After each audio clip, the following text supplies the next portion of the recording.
சோழ நாட்டு தேவார பாடல் பெற்ற காவிரி தென்கரை தலங்கள் 108வது தலமும் 225வது தேவார பாடல் பெற்ற தலமுமான முத்துப்பேட்டையிலேருந்து வேதாரண்யம் போகிற வழியில் இருக்கக்கூடிய ஊர் தான் இடும்பாவனம். அதாவது இடும்பன்னு ஒரு அரக்கனை பீமன் கொள்வார் பார்த்தீங்களா, அவரோட பிறந்த ஊராக சொல்லப்படுது. இடும்பியோட பிறந்த ஊர் தான் இது.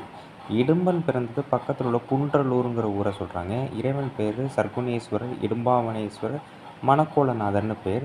சர்க்குணநாதர்னு கூட சொல்லுவாங்க. இறைவி பேர் பார்த்திங்கன்னா கல்யாணேஸ்வரி இல்லைன்னா மங்களவள்ளி. இறைவன் அகத்தியருக்கு மணக்கோலம் காட்டியதுனால சிவலிங்கத்துக்கு பின்னால் மணக்கோலத்திலே இருப்பாங்க. அதுமாதிரி தியாகராஜருக்கு தனி சன்னதி இருக்குது. அதாவது வெள்ளை நிறத்தாலான விநாயகர் இங்கே இருக்கிறார். கடல் நுரையாலான விநாயகர் இருக்கார். திருவலஞ்சுழிக்கு அப்புறம் இந்த கோவிலை நம்ம பார்க்க முடியும்.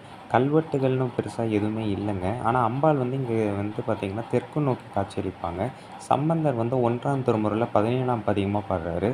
ரொம்ப ரொம்ப தொன்மையான தேவார பாடல் பெற்ற தலத்தில் இது வருது.